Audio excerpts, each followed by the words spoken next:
最近这中国和澳洲的关系有变较好小寡，双方在礼拜宣布，已经针对进前的贸易争端有达成协议，中国会解除澳洲涂炭加这麦仔的进口限制，而且也要来恢复进口这澳洲的葡萄酒。澳洲总理艾班尼斯后个月初也要访问北京。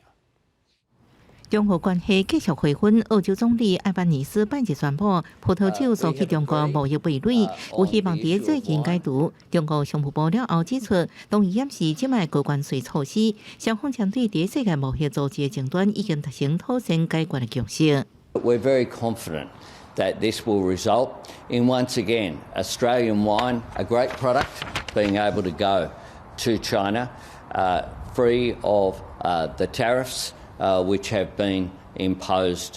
by China. 澳洲在疫情期间进行保守派政府要求对新冠疫情源头进行调查等各种因素，致使中澳关系恶化。北京当局为自控制去年开始对澳洲涂炭、木材、大麦甲葡萄酒等真一种商品实施进口限制，让澳洲每年遭受240亿澳元，将近5000亿台票损失。不过，工党政府去年5月上台了后，就积极改善甲中国关系。北京也陆续放行对澳洲产品的制裁。这个月11号进一步释放指控间谍罪名，被扣押3年外澳籍华裔记者邢瑞。